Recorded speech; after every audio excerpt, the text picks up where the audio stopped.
Okay, so as I said, today we're going to be working on absolute value. Now, you've done absolute value before, but let's talk about what you did with absolute value before, because what you did with it before was a lot more simple than what we're going to do with it today. However, a lot of it's still going to apply here. So if you had to break it down I accidentally stopped recording there. Here's two situations. Talk to me about these two situations. Just plain English. You don't need to be technical. Just talk to me. What do you know about these two things? Yes, sir. Okay, so let's start with the first one. I've got a -8 in the absolute value. Like if I'm a little kid in elementary school, what are you going to explain to me about what's going on here? Like, just how would you explain it to me if I were little? The absolute value of -8. Okay, so whatever in here is going to come out positive. So it doesn't matter what's in there, whether it's negative or positive, it's always going to come out positive. Yeah? We're okay with that? Okay, so this is going to end up, what's the answer to this first one? 8. Okay. So what about this one? What if you just explain that to me and I go, oh, okay, I get it. So 8 goes in, -8 comes out. Am I right? No, what's wrong with that?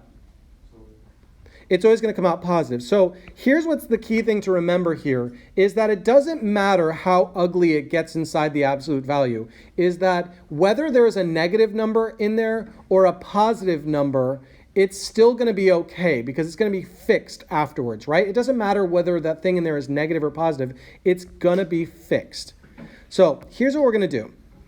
When we talk about absolute value, really you're going to see as more math classes go on, really what we're talking about is the distance from 0 on a number line. So when we talk about the absolute value of 1, we know that it's 1 unit, that 1 is 1 unit away from 0 on the number line. And when we say -1, the absolute value of -1, that's also 1. It's just 1 unit in the other direction. Just like you can't bench press -150 pounds, you can't get up in the morning and run -2 miles, you are actually running a distance. So even if we're using negative numbers, when we talk about distances, those are actual directions, and they are a distance from 0 that we can graph.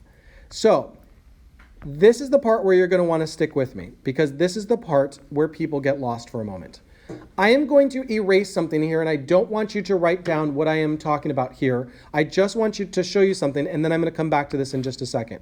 First thing I'm going to do is I am going to cross this out and ignore all that for just a minute. Just a moment. Don't do it on yours. Just look at mine. So when I'm doing this, there are two numbers off the top of my head that I could think of that I could stick inside there that would answer this correctly. Which two numbers am I thinking of?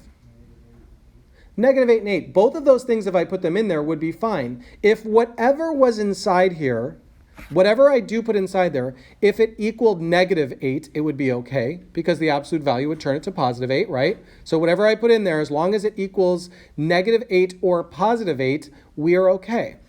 Or if whatever I put in there equals +8, we are okay as well, right? Because that 8 just becomes an 8 anyway. Are we okay with what I just said there?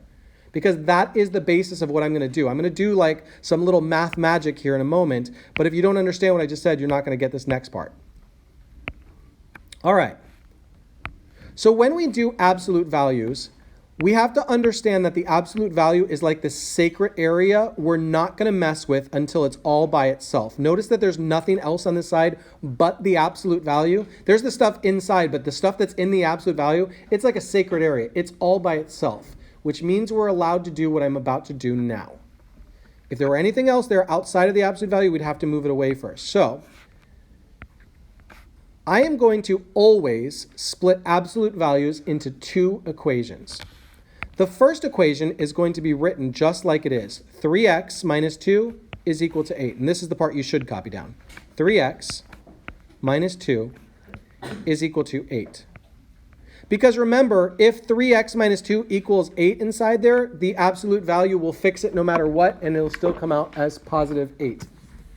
But, and this is the part that people's brain doesn't usually like at the beginning, it also could be true that 3x minus 2, the thing that was inside there, is allowed to equal -8. Why is it allowed to equal -8? Because if it ends up as -8 inside there, it's still okay. The absolute value will fix it. Do we agree that if whatever's inside there ends up as a -8, it's still okay? Because the absolute value turns it back to positive. So we're always going to do this. We're going to take exactly what was written there is equal to exactly what is written there. That's our first equation always. But we always need a second equation when it comes to absolute values. So if you've got absolute values and you don't have two answers, something's wrong. Give yourself a note there, because a lot of people only give me one answer on this and they end up getting a 50% on this next quiz because they're only giving me one answer. You should have two answers when they come out. The only situation where you won't have two is if those two answers are exactly the same number. All right, so let's start solving these. Now, nothing special here. Just tell me, how would I solve this? Okay, let's add 2 to both sides. That's gone. That's gone. And we get 3x is equal to 10. Next up, divide by 3. Divide by 3. X is equal to 10 thirds. Now, I don't know, in this example here, it never told me to graph it, but let's say I did have to graph that. I might want to know where that is on a graph, so I'm just going to change this to a mixed number. I'm going to change it real quick just to find out where that is. 3 goes into 10 3 times. 3 times 3 is 9, with 1 left over. This is the same thing as 3 and 1/3. Those are the exact same numbers. All I did was just rewrite it in a different way, because I can show you where 3 and 1/3 is on a number line where I might have some difficulty with 10 thirds. Can you please send Sophia Ashby down to student services? She's leaving. She's on her way. Thank you. Now the second part, I need this second answer too. I'm going to go over here. What am I going to do on this equation? Bye, have a great day.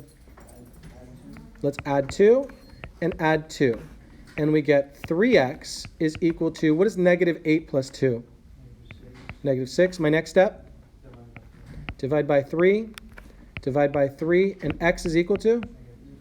So if you notice, I got two different values. 3 and 1/3 and negative 2. What that means is if you plug in either of those numbers, you will end up as 8. Because one of them will end up as a negative 8 inside there, and it'll be fixed to turn into a positive 8. And the other one will end up as a positive 8, which always comes out positive as well. So what we're going to do here is the same step over and over and over again. So even if you're kind of like, lol, what? What's he going at? What's he doing? You're going to get it. You just got to understand that every single time I'm going to do the exact same thing. I am going to make sure that that absolute value is by itself, and then I'm going to split it into two equations. One of them equal to the positive number, one of them equal to a negative number.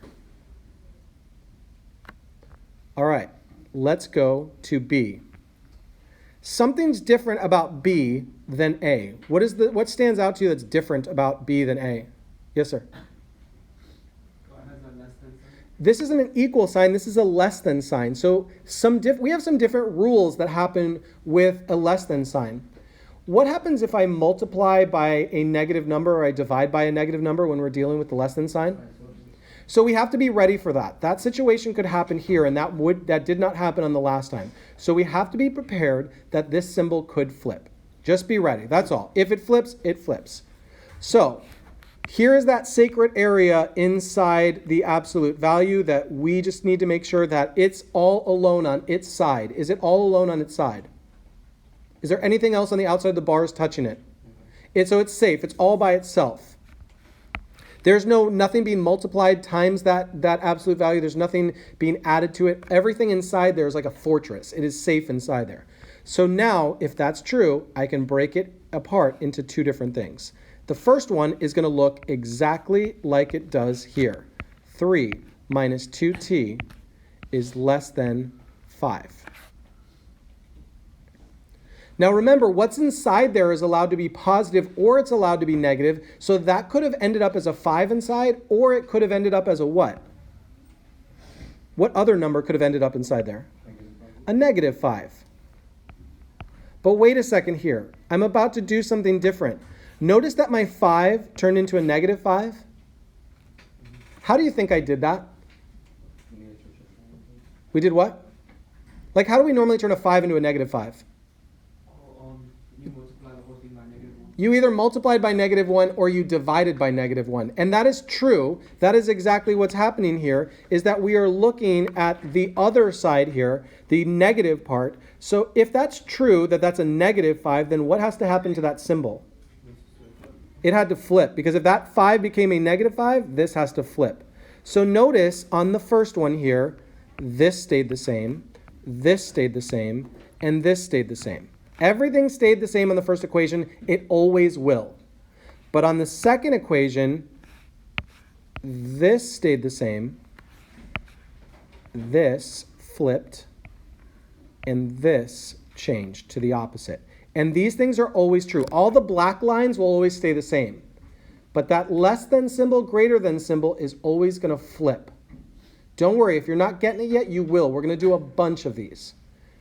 If we can get here, if you've understood me this far, you've done the hardest part. That is the hardest part of what we will do. But now I got to solve this part. This is the easy part. What do I do here? Subtract 3. Subtract 3.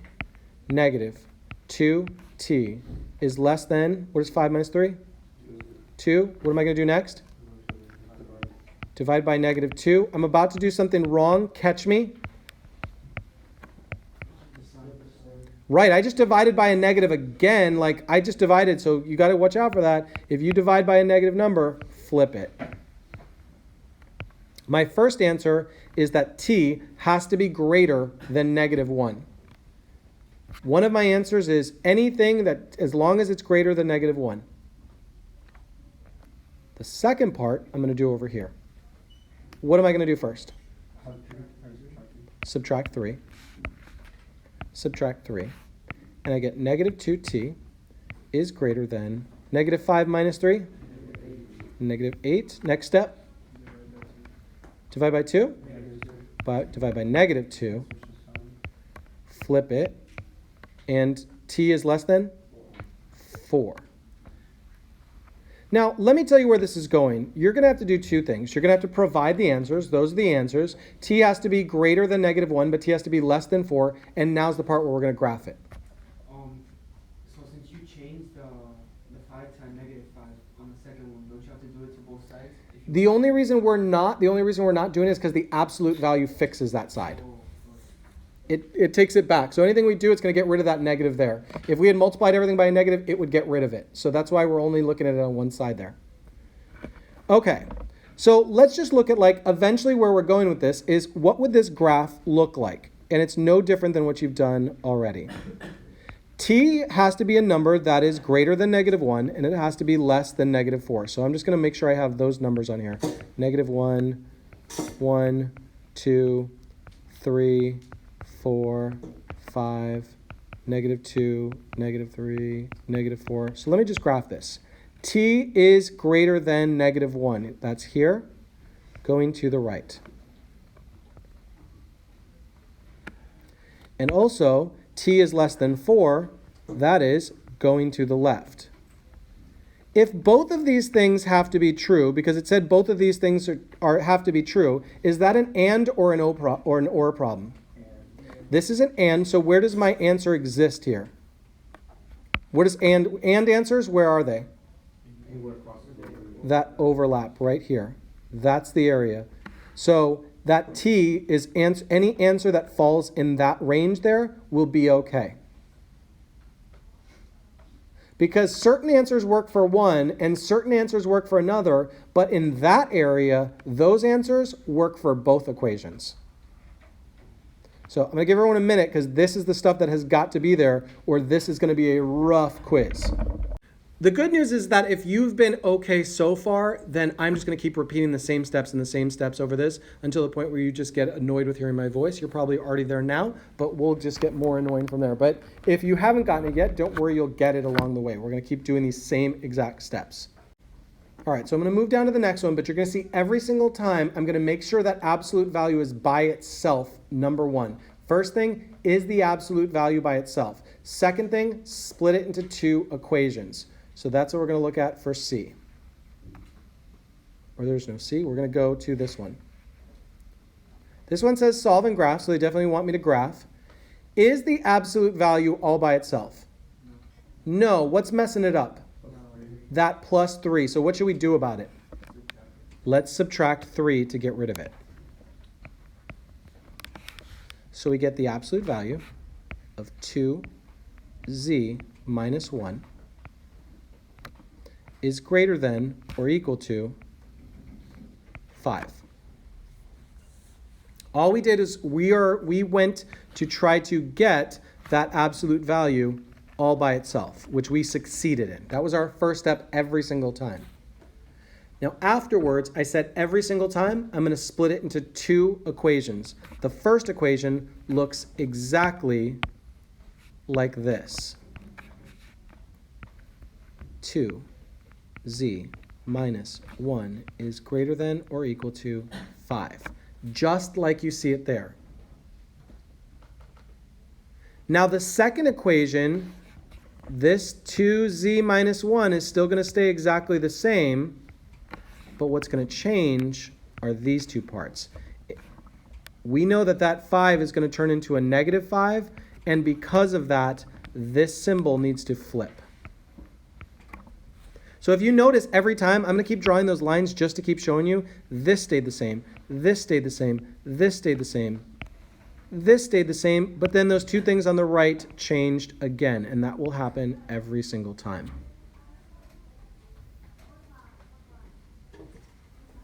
If you can get to there, you're pretty much golden, because right there, if you can get there, that's the part where all the mistakes happen. All the mistakes happen right there, splitting into 2 equations. What do I need to do first? But if you can get here, we're basically done. So let's do one of these equations first. Let's do this one, or inequalities first. Add 1, add 1. And we get 2z is greater than or equal to 6. Divide by 2, divide by 2. And z is greater than or equal to 3. Why did I not flip the sign there? Because I didn't divide by a negative, I didn't multiply by a negative. Z is greater than 3. Here's my second equation. What am I doing first?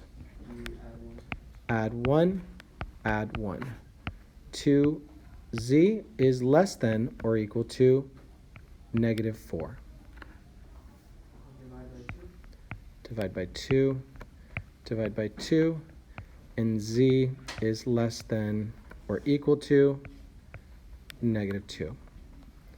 It did say graph, so I'm going to graph it.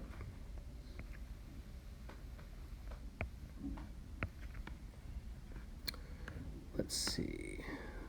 Here's 0, 1, 2, 3, 4, negative 1, negative 2, negative 3, negative 4.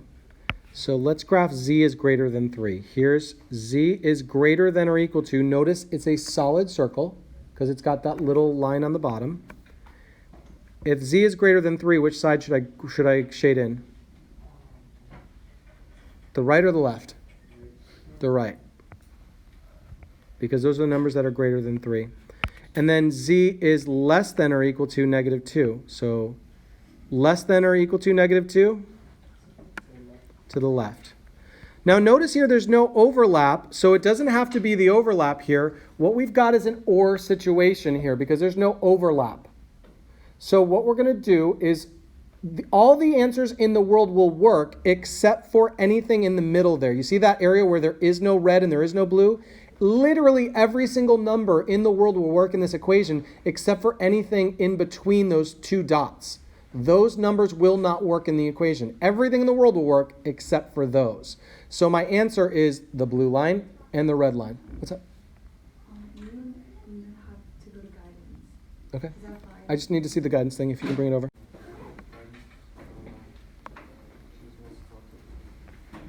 All right, so let's do B. Now B is particularly ugly because this is definitely not all by itself in here. It is not. There's a bunch of junk messing it up. And this is the part where we have to be careful because we need to get everything away from it, but we need to preserve this area. This is our sacred area. It needs to be preserved. What will I do first? So This is, let me just, he said add the 4 into the 2. What we have to be careful with, this 2 that is right next to the absolute value means 2 times that. So that is multiplication happening there. So that's 4 plus 2 times whatever's in that absolute value. So would you still say I add the 4 and 2 together? Well, we're not going to remember. We're not touching that area in there. We want that gray area to be safe. It is like a fortress. We can't even enter it yet. We could, but before we divide by 2, there's something else that has to happen. Let's subtract that 4 first. Remember, just like we do with regular equations, let's get the things away from it. Imagine this just being like a big variable. It's like a big variable we're trying to get by itself. It's not x, but let's get it all by itself. So minus 4, and we get 2 times the absolute value of 3x minus 5 divided by 2 is greater than 5 minus 4 is 1. Now again, I still don't have that area by itself. It's not alone yet. So what do I need to do now?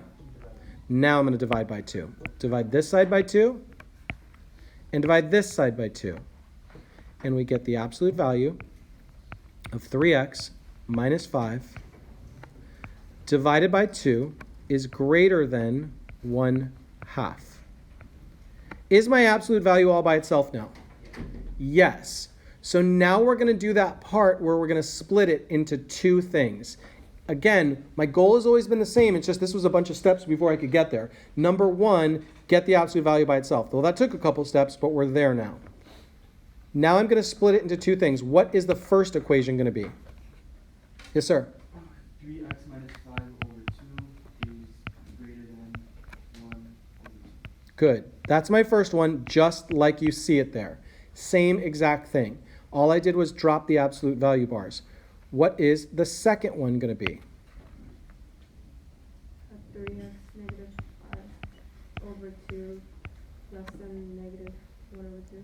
Beautiful. Notice she did 2 things, and that's what I was looking for is both things. Number 1, she flipped that symbol. It was a greater than 1. She flipped it. Why did she flip it? Because the 1/2 became a negative 1/2.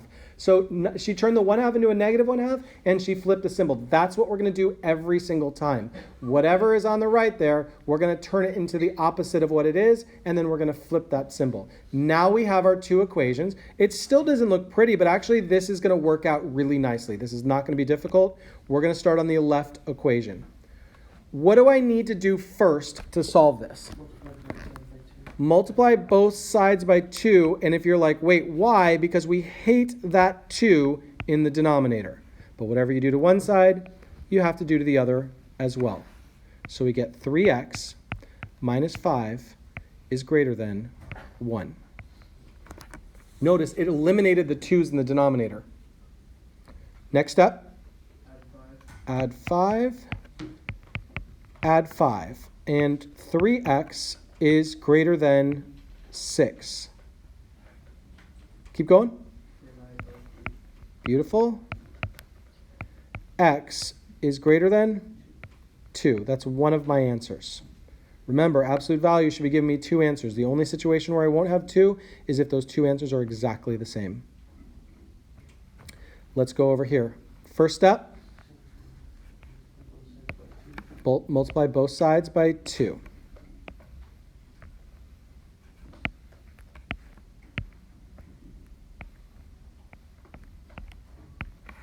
So we get 3x minus 5 is less than negative 1.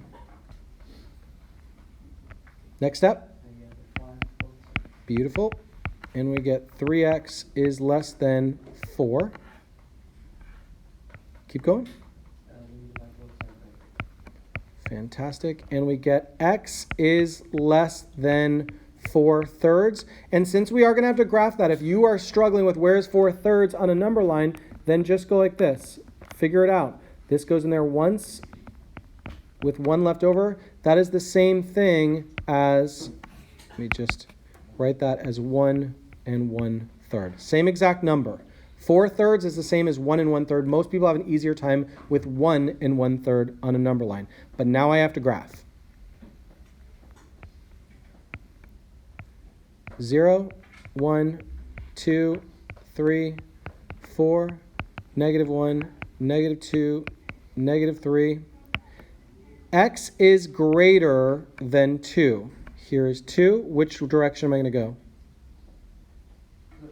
To the right. X is less than 4/3. Remember, 4/3 we said was 1 1/3, so it's right there. And we're going to the left. There's no overlap, so we're going to count this as an OR problem. And so every single answer up there will work except for what's in between there. You can use any number you want in the world in this equation except for those two open circles and everything in between them. So anything less than 2 or greater than 1 1/3, those are all going to be bad numbers. We can't use those. That is what it's going to look like when we have solved it. Here is the, that's not what I wanted. When we've solved it, and we've graphed it.